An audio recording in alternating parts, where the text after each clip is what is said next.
for this year. Empty hand,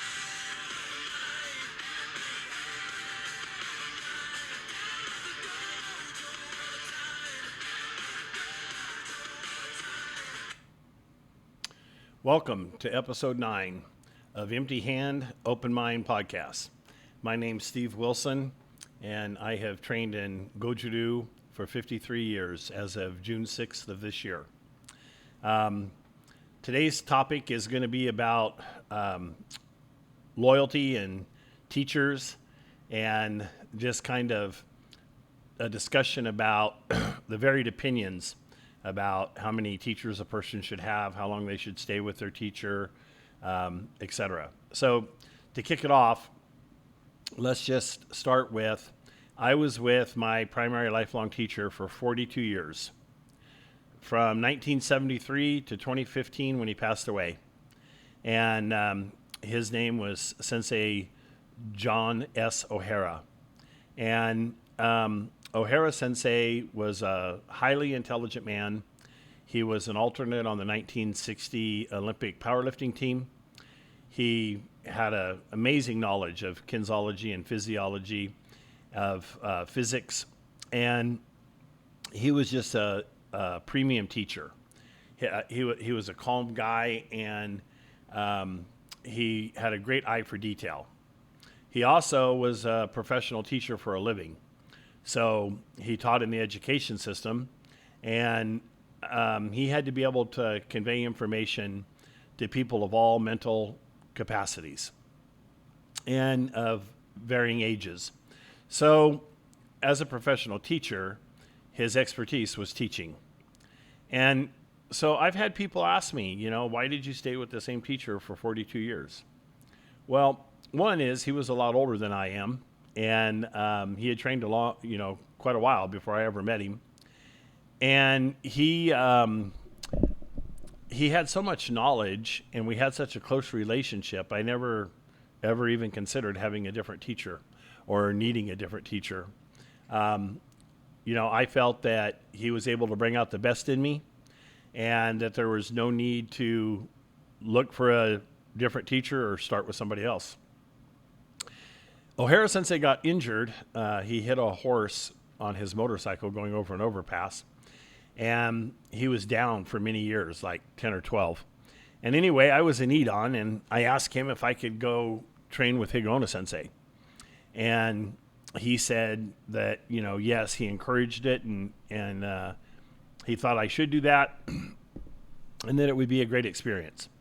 So I became a personal student of Higaonna Sensei in 1987, and O'Hara Sensei got better, and O'Hara Sensei joined me on the floor with Higaonna Sensei instead of asking me to come back and having him as my teacher, although he remained my teacher and I still trained with him even though I was training with Higaonna Sensei. We didn't live in the same town. O'Hara Sensei and I didn't live in the same town anymore, but I still trained with him and saw him regularly and talked to him weekly. And I trained with him at least once a month, if not more, even when I was training with Higaonna Sensei. And, Higaonna Sensei had a different teaching style than O'Hara Sensei. Higaonna Sensei didn't share near the level of detail that O'Hara Sensei shared, even in private one-on-ones, which I'm very grateful to have had and experienced with both of them.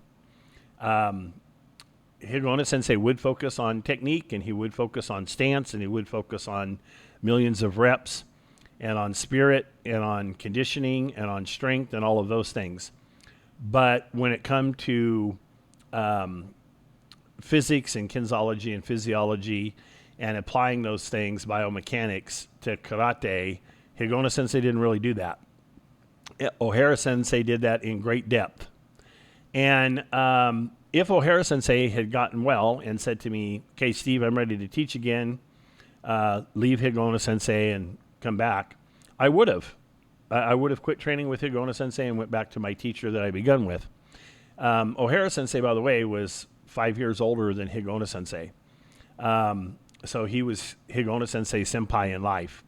And fortunately, he was very humble, and he didn't ask me to quit training with Higa Sensei. But in 1995, Ohara Sensei wanted to form his own organization after having trained in the martial arts since the 50s. And so he asked me to co-found it and to help him with an organization. And he wanted to focus on an organization absent of politics, that isn't expensive for members, with detailed instruction, trying to get each student, especially advanced students, to perform at their optimum level, and to have a non-stressful, fun, but serious training environment. And that's what we did. And so in 1995, we launched the Okinawan Goju-Ryu Karate Kinkyukai. And then in 2015, when Ohara Sensei passed, he made me his successor. And I continued on running his organization that he founded and that I helped co-found.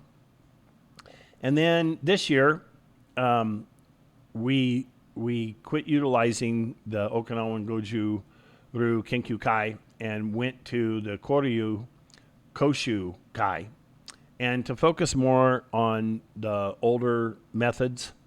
And the reason for, in addition, the reason for starting a different organization was to more align with where our practice is and what our goals are. And there's too many name conflicts with Okinawan Goju Kinkyukai.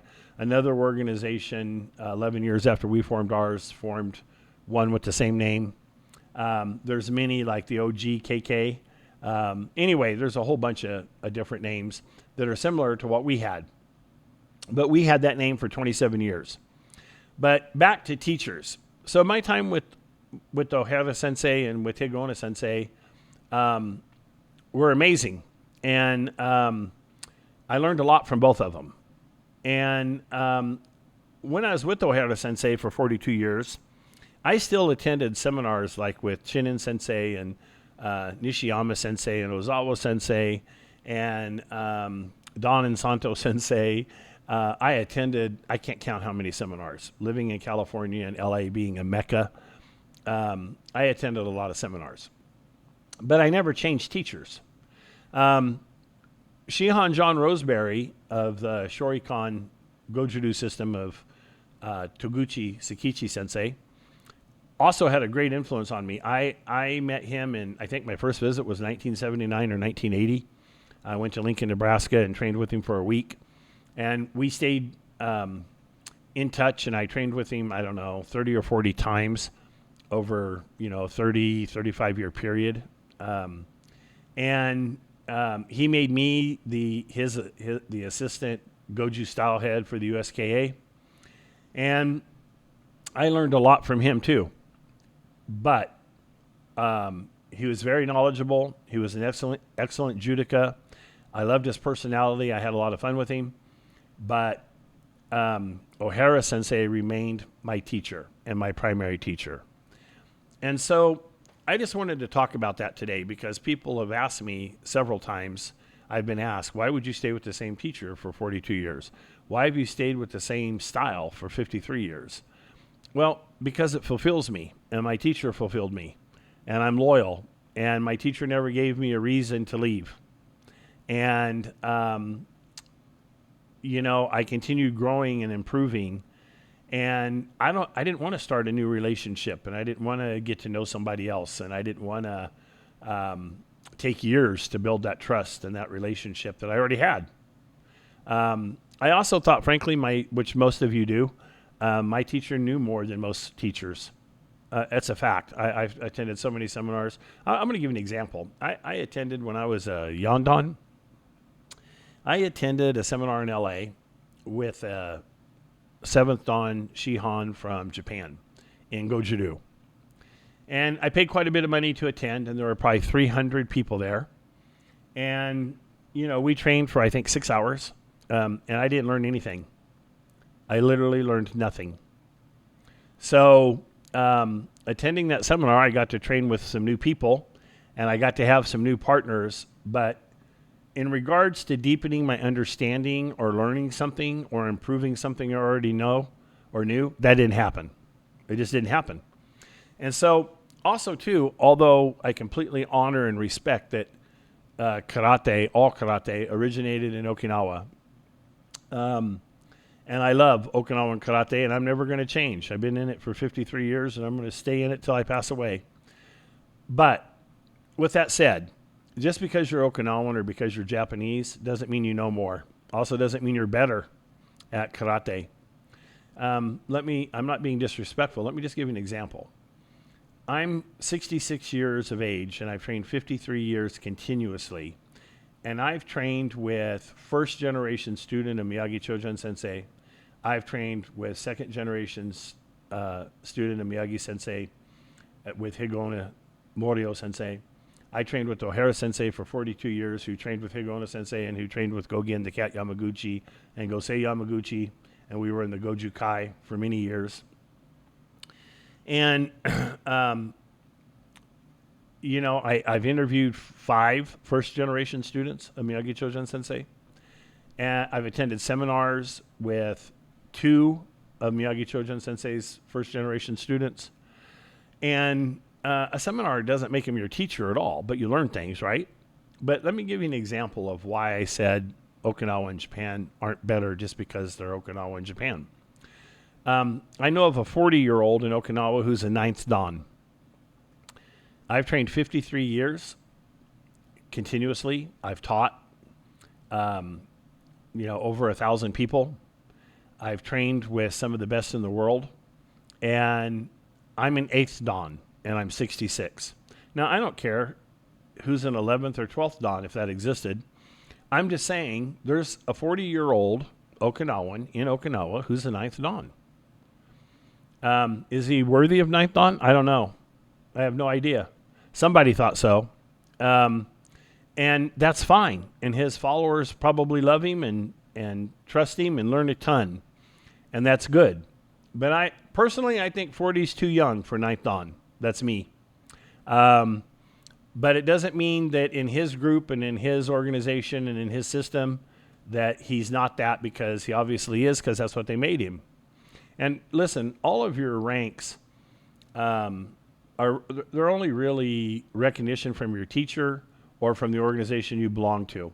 It's that person or that organization's opinion that that's what level you are. And so they have a right to their opinion, and organization heads and style heads and dojo heads can rank people whatever they want to rank them. But then that person has an obligation to be that level when they step on the floor, right? And if they're not, then it reflects poorly on them and their teacher and their organization. That's just a fact. So if you have, rank of 6th Dan, 7th Dan, 8th Dan, you should have a lot of knowledge, a whole lot of knowledge. And I'm talking about you should be very knowledgeable about the body. You should be knowledgeable about history. You should be knowledgeable about lineages. You should know how the body functions. You should be able to teach people of great varied abilities mentally and physically. And you should know your system inside and out. I'm going to tell you right now, I've met high-ranking karateka that do not know the intricate details of kata. And they don't do them, and neither do their students. You don't have to train with them to know that. You can just watch them. I know very high-ranked people that do not know the ukiden, the hidden techniques within a kata. I know very high-ranked people that don't understand the principle or the fighting strategy that each kata teaches. And so let's talk more about teachers. I have a lot of friends who train in karate but also do judo or Brazilian jiu-jitsu or something else. I've practiced Kabuto since 1979. So I do Kabuto along with Okinawan Goju-do. However, the far majority of karateka teaching don't know the throws that are already in karate, the joint attacks that are in karate, the sweeps that are in karate, the pressure points that are in karate, that all of these things were in karate when it was bujitsu. These things were set on the shelf when it became do, because you're teaching school children and you're teaching the general public that you don't know, and you're teaching large group lessons. So those things were intended for small or one-on-one transmission. There's a lot of very high-ranking karateka in the world that have not received the full transmission of the art they train and teach. That's not a put down to them. It's not their fault. That's their teacher's fault. Or the teacher didn't feel that student should learn it, or that their teacher never learned it. I don't know. I'm not there. But I don't care if a student, wants to, I trained in judo first. I don't care if a student wants to train in judo, or if a student wants to train in Brazilian jiu-jitsu or whatever, Iaido. I think it's wonderful, and I think they all kind of help supplement each other.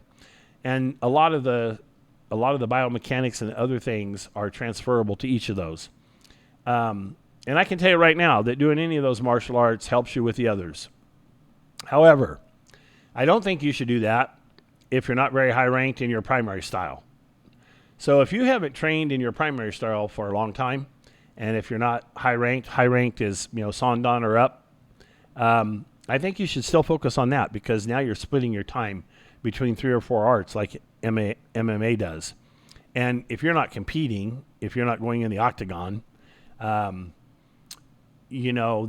there's no reason for you to not just give more time to your primary art of karate, unless that's just what you enjoy. And it's your journey, so you get to take and study whatever you want to take, regardless of what your teacher thinks.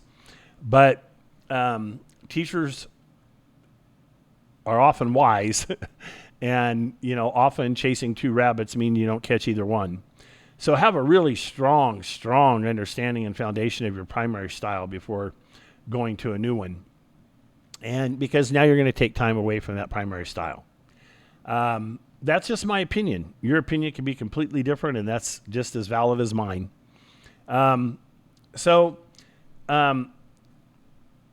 People, changing teachers or changing karate styles, etc., is usually because they don't feel like they're growing, or that their understanding isn't deepening, or that no matter how much hard work they put in, they're not really improving at a high level. I can tell you that when I was younger, and when I was 26 or 7 and started training, I was in Edon and started training with Higa Onna Sensei, I put him on a pedestal. I thought he knew it all, had it all, was it all. And, I found as I got older, and as I kept training, and as I kept being exposed to other people and stuff, that there was people that knew as much and more. There's people that knew different things. I don't know if anybody knows more about training hard or conditioning, and, spirit and Kihon and stuff than Higa Onna Sensei. But I'm just saying that I personally have trained with another Okinawan master who was a first-generation student who gave me a completely new and different insight into kata, and that taught me the details of kata that I never learned. I learned a lot of details in biomechanics and body from Ohara Sensei, but not the ukiden or details of kata that exist, or as much about the fighting principles and strategy, although Ohara Sensei did try to figure those out on his own. Even when I trained with Higa Onna Sensei privately, I never heard him say, this kata teaches specifically this, or these are the principles of this kata. Or, he would say things like what you hear him describe on the Panther tapes and on other tapes, but I'm not talking about that you utilize Uriashi, or this emphasizes fundamentals. I'm talking about the principles of the kata and the fighting strategy of the kata. So as an example, Saifa teaching you to sidestep your opponent, to get to the side of them, to protect your center, to even get behind them. Those kind of things, and how the kata does that and how it teaches that. And so, I learned from other people. I'm grateful for that. All my teachers had something to offer and to teach me something. And I was fortunate in staying with Dohara Sensei 42 years. And before he passed, he said, "Steve, I have nothing left to teach you. I've taught you all that I had to teach you many years ago." Now our efforts were then just me improving upon that, right? So there's only so many ways to use your two fists, your elbows, your body movement, your kicks, your knees, etc. There's only so many ways. All combative arts use the same weapons, unless it's gun and knife, right? So all the empty hand use the same weapons because we're all humans. So, you only can headbutt so many ways. You only can tackle so many ways. You only can throw so many ways. And so you have to have a teacher that can teach you the complete system. If you don't have a teacher that teaches you the complete system, but they're still working on learning it and trying to learn it, and they have a sensei who does know the complete system and is transmitting it to them, then that's great. You just stay with your teacher, and as they learn it, you'll learn it. As they understand it, you'll understand it. And so, personally, I'm proud of having been loyal to my teacher for 42 years and not switching from him until he got injured, and then only doing so when I asked permission. I had a blast at a lot of seminars, and I learned a lot at seminars. But I went to more seminars that I learned less than I did go to seminars that I learned more. And the reason is usually a lot of real detailed, in-depth knowledge isn't transmitted in a group of 300 people on the floor. So that's understandable. And it's still fun to train with people and make new friends. But, it's your journey. And if you want to split up your time by studying other arts, you're free to do that. If you want to change teachers, you're free to do that. But before you do, think about the time that you've invested with that teacher. Think about the relationship you have with that teacher, the trust you have with that teacher's level of knowledge. What do you think of their personal character? How are they as a human being? How are they as a teacher? Are they egotistical? Are they condescending? Do they yell and scream and throw little fits like children? Or do they act like a professional adult? Do they act like a professional teacher? Because remember, you're paying. You're paying for a service. So that service should be professional. And you should be viewed as a very important part of that teacher's goal and legacy and practice. Because you're representing them. Once you begin training with them, you now represent them and their dojo and their organization. And so that stuff's important. Anyway, I think if you have a good teacher who trains and keeps trying to further their knowledge, you have a great relationship with them, you trust them, they're a professional, they're skilled and talented, they freely share knowledge, they let you ask questions, you should stay. You should stay. You shouldn't be jumping ship. I can't tell you how many people I've met and know that have been in 5 to 10 different organizations. They're called organization hoppers. And how many people I know that have switched styles and teachers like you change underwear. So, everyone has a different outlook and everyone has a different journey. But mine is I was blessed to walk into a dojo of a highly, highly skilled, knowledgeable teacher, and I stayed with him. We also had a great relationship. I also had a great relationship with Higa Onna Sensei the time I was with him. I worked hard for him. I worked hard for the organization. I trained my butt off. I trained as hard as I humanly could. And because I wanted him to teach me more. and I wanted him to see that I was working on what he taught me. And I did those things, and I really, really am grateful for the time that I had with him. But I'm also very grateful for the time I had with Ohara Sensei and with Matsumura Sensei and with Roseberry Sensei. And of all of my teachers, by far, hands down, the most influential overall was Ohara Sensei. The one I learned the most about kata from was Matsumura Sensei. The one that I learned the most about conditioning and Hojo Undo and that, I'd say Kihon, but all my teachers were really big on Kihon, was Higaonna Sensei.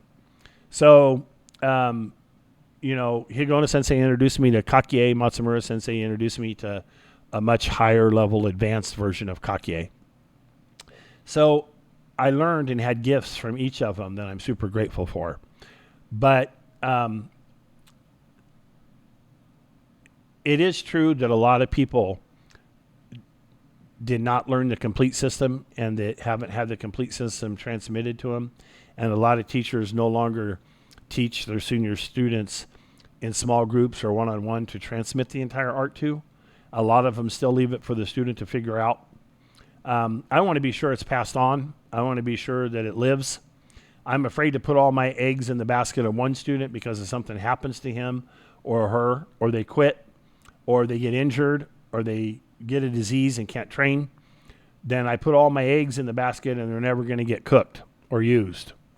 So in my organization, our organization, the Koryu Koshu Kai, I believe in teaching all black belts. Everyone who's reached the level of black belt, to me, has sweat enough and earned the right to learn whatever I know. In our organization, I teach black belts only at Hanbu Dojo free of charge. So they're allowed to come and train for a couple days, a day, or a week, one-on-one with me for 4 to 8 hours a day, and there's no charge, but it's hard work. It is hard work, and it takes a lot of focus. One student, I work Seisan for 6 hours, just 6 hours on one kata. Listen, man, kata contain a lot. And if you don't know kata, and if your system don't include kata, then it's not Okinawan karate, because Okinawan karate is kata. And so it's important that you train where you really, really can see and feel and know the value of kata, or why are you doing it. Then if you don't understand it, it's just an exercise. So anyway, that's my spiel on teachers and on training and on loyalty. And, I've been blessed that I have students, like I trained with my sensei for 42 years. I now have a student who's trained with me for 40. I now have a student who has trained 35 years, a student who's trained 30 years, several students who've trained 20. So like I was loyal to my teacher and stayed with him and felt he had enough to offer me. I'm blessed and fortunate that I have students that feel the same way about me, and they've stuck with me, which I really, really appreciate. And I am teaching them everything and all I know every single chance I get. I hope you're living that same experience. And if you're not, and you have a good heart and you're a good person and you love Okinawan Goju-Do and you want to belong to something and you're looking for a home, consider contacting me at the Koryu Koshu Kai organization. And our webpage is Goju Ru Koryu Koshu Kai.com. And at our webpage, you can see my contact information, and you can write me if you want to reach out, and I'd be happy to visit with you. But I hope you have a great teacher. I hope you're already on an awesome journey. I hope you're able to train for your whole life, and that you're deriving everything you're seeking from that training. Have a blessed week. Thanks for tuning in, and I hope to see you again soon.